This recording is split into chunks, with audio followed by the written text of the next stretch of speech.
Imagine a being who worshipped Allah more than any of the angels, a being whose light once illuminated the heavens, who was honored, elevated, and trusted by Allah himself. But one moment of arrogance, one thought of pride, shattered eternity. This is not just a story about Iblis. It's a mirror for every soul that's ever let pride whisper, "I am better." Before he became the cursed Shaytan, Iblis was not who you think he was. He wasn't always the embodiment of evil. In fact, his story begins with devotion. Wait, what? The devil devout? Yeah, that's the part they don't usually tell you. So who was Iblis before his fall? What made Allah elevate him among angels? And how did one act? One command turned the most devoted worshipper into the most cursed creature in existence. Stay with me till the end of this video, because once you understand what truly happened before Iblis became Shaytan, you'll start to see echoes of that same arrogance around you, and maybe even within you. To understand Iblis, we must go back long before Adam, alayhi salam, was created. The jinn were already on earth, long before humanity existed. They were made from smokeless fire, powerful, fast, intelligent, but they became corrupt. They shed blood, spread chaos, and rebelled against Allah. Yet among them was one who was different. His name was Iblis. While his kind rebelled, he turned to worship. He distanced himself from corruption and devoted himself entirely to Allah. He prayed. He glorified Allah. He studied his names and attributes. And because of his sincerity, Allah raised him from the world of the jinn to the company of the angels. Imagine being the only human in a room full of angels. That's how high Iblis rose. His obedience, his worship unmatched, so much so that when the angels descended to fight the corrupt jinn, Iblis was among those who led them to victory. Think about that. The very being who fought against evil would one day become its symbol. But even in worship, a seed of darkness can hide. You see, Iblis worshipped Allah, yes, but in his heart, a thought began to grow. A thought that whispered, "I am special. I am chosen." He began to believe that his devotion made him superior, that his fire, bright, fast, pure, was greater than anything else. Sound familiar? Ever felt that your achievements made you better than someone else? That someone's failure somehow confirmed your worth? That's the seed that destroyed Iblis. Pride disguised as piety. Then came the divine announcement. Allah told the angels, "Indeed, I'm going to create a successor upon the earth." Surah Al-Baqarah 2:30. The angels questioned, "Will you place upon it one who causes corruption and sheds blood?" But Allah said, "Indeed, I know that which you do not know." Among those listening was Iblis, and that's when something snapped inside him. For so long, he believed he was the chosen one, the most devout, the most loyal, the most deserving. But now this new creature, made of clay, was to be honored above him. Clay over fire? Really? In that moment, jealousy ignited like a flame, the same flame from which he was created. And then came the ultimate test. Allah created Adam, alayhi salam, shaped him with his own hands, and breathed into him from his spirit. Then he commanded the angels, and Iblis, who was among them, prostrate to Adam. Every angel bowed, except one. He refused, and was arrogant, and became of the disbelievers.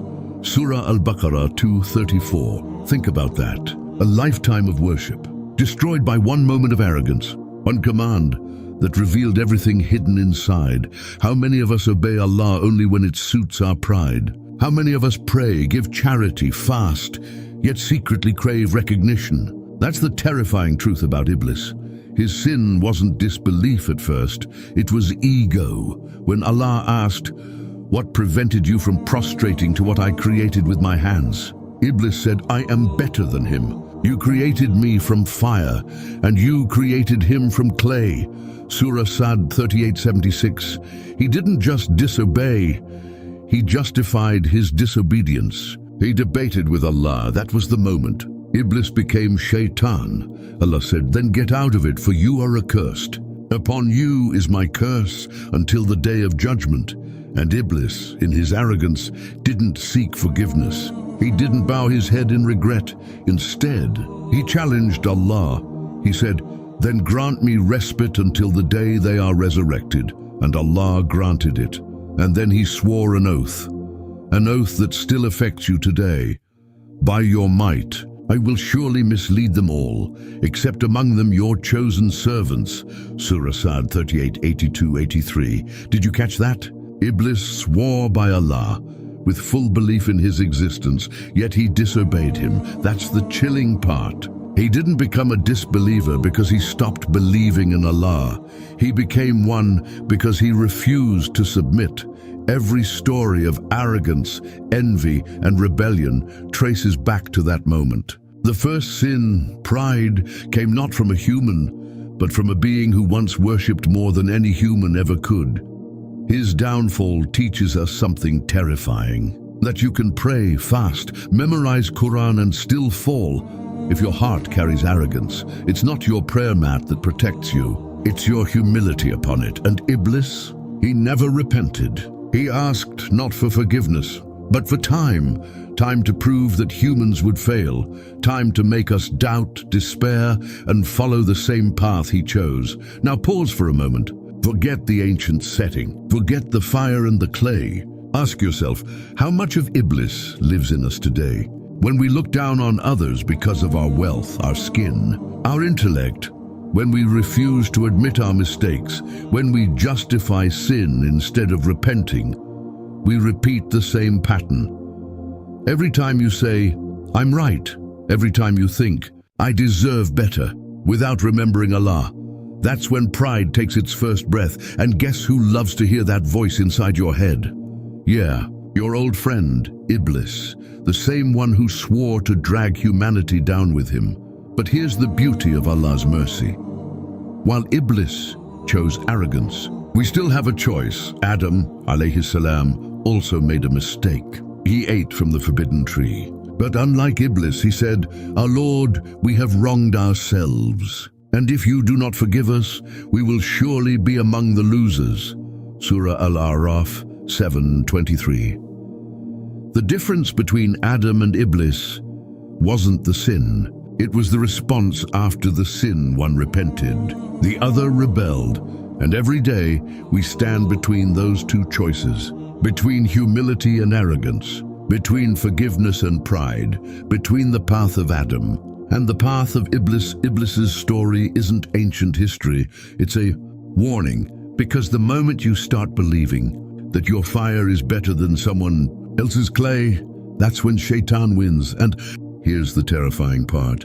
He doesn't need you to worship him. He just needs you to worship yourself. But what if I told you that this entire story of Iblis, his rise, his arrogance, and his curse, is connected to a divine conversation that took place in the heavens long before humanity took its first breath? A conversation where Allah spoke directly to the angels, revealing the hidden truth about why he created us.